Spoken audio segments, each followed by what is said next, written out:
Bangladesh players Rohit Sharma మరియు కోహ్లీని అంటున్నారు రోకో, కానీ మనం అంటున్నాము బ్యాటింగ్ లో దుమ్ము లేపాలని. రోకో అంటే హిందీలో ఆపండి, వాళ్ళిద్దరిని ఆపండి అని అర్థం వస్తుంది. రోహిత్ లో ఆర్ఓ, కోహ్లీలో కేఓ అన్న రెండు పదాలు కూడా కలుపుకుంటే మనకి రోకో అని అర్థం వస్తుంది. ఈరోజు బంగ్లాదేశ్ తో మ్యాచ్ ఆడనుంది టీమిండియా. మొన్న ఆఫ్ఘనిస్తాన్ తో మ్యాచ్ ఆడితే ఎల్లుండి ఆస్ట్రేలియాతో మ్యాచ్ ఆడనుంది. బీసీసీఐ మాత్రం టీమిండియాకి తీరిక లేకుండా మ్యాచెస్ షెడ్యూల్ అనేది ఖరారు చేశారు. ఈరోజు బంగ్లాదేశ్ తో మ్యాచ్ గెలవడమే కాదు, సెమీఫైనల్ బెర్త్ కూడా ఖరారు చేసుకోవాలని టీమిండియన్ ఫ్యాన్స్ అయితే కోరుకుంటున్నారు. భారీ మార్జిన్ తో టీమిండియా గెలవాలని ప్రతి ఒక్కరు కోరుకుంటున్నారు. ఈ రోజు మ్యాచ్ కనుక ఓడిపోతే ఆస్ట్రేలియాతో అయితే మ్యాచ్ అయితే ఖచ్చితంగా గెలవాల్సి ఉంటుంది. అసలే ప్యాట్ కమిన్స్ నిన్నటి మ్యాచ్ లో బంగ్లాదేశ్ తో హ్యాట్రిక్ నమోదు చేసి మంచి ఊపు మీద అయితే ఉన్నాడు. కేవలం 4 ఓవర్లో 29 పరుగులు మాత్రమే ఇచ్చి 3 వికెట్లు తీశాడు. చాలా అద్భుతమైన బౌలింగ్ అయితే చేస్తున్నాడు. ఆస్ట్రేలియా మీద గెలవడం అంటే అంత ఈజీ కాదు. మనమైతే అంతవరకు ఆలోచించకుండా ఈ రోజే మనం సెమీఫైనల్ వెళ్ళాలని కోరుకుందాం. బంగ్లాదేశ్ అంటే మనకు గుర్తొచ్చేది 3 వాళ్ళు ఎప్పుడు ఆడినా కానీ ఓడిపోవడం అనేది వాళ్ళకి ఫేమస్గా ఉంటుంది. అదేవిధంగా వాళ్ళు మ్యాచ్ గెలిస్తే సెలబ్రేషన్స్ అనేవి నాగిని డ్యాన్స్ వేసి చేస్తారు.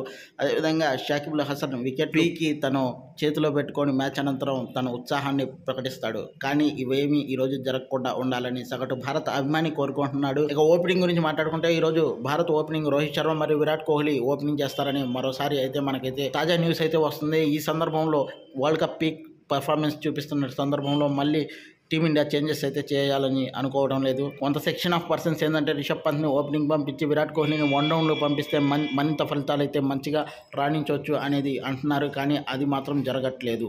ఇక పిచ్ రిపోర్ట్ చూస్తే మాత్రం ఈ కరేబియన్ దీవుల్లోని బోర్బడా మైదానంలో ఈ మ్యాచ్ జరుగుతుంది. ఈ పిచ్ మీద గత మ్యాచ్లో పిచ్ అయితే బౌలర్లకి బాగా అనుకూలించింది. ఇక దాని పిచ్ పరిస్థితి చూసినప్పుడు కూడా మనకైతే అదే క్లియర్ కట్గా అర్థమవుతుంది. ఇది ఈ రోజు కూడా బౌలింగ్కి అనుకూలంగా ఇచ్చిందని మనమైతే ఖచ్చితంగా చెప్పొచ్చు. ముఖ్యంగా స్పిన్కి అయితే బాగా అనుకూలించింది. ఈ పిచ్ మీద బంగ్లాదేశ్ మరియు ఆస్ట్రేలియా మధ్య మ్యాచ్ జరిగితే ప్యాట్ కమిన్స్ హ్యాట్రిక్ అయితే నమోదు చేశాడు. ఈ రోజు మ్యాచ్లో సంజు శాంసన్ కానీ లేకపోతే యశస్వి జైస్వాల్ కానీ రోహిత్ శర్మ ఓపెనింగ్ అయితే చేస్తే బాగుంటుందని సగటు అభిమాని కోరుకుంటున్నారు. కానీ ఇదైతే జరగట్లేదు. ఎందుకంటే వరల్డ్ కప్ చివరి అంకానికి భారత్ చేరువైంది కాబట్టి ఇలాంటి సందర్భంలో మార్పులు చేర్పులు అయితే ఏమీ ఉండవని మనం అయితే స్పష్టంగా అర్థమవుతుంది.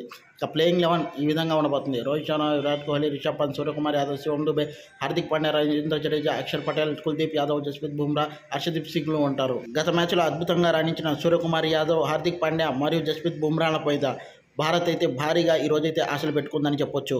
మీరైతే కామెంట్ చేయండి, లైక్ చేయండి, సబ్స్క్రైబ్ చేయండి. Thank you all. జై భారత్.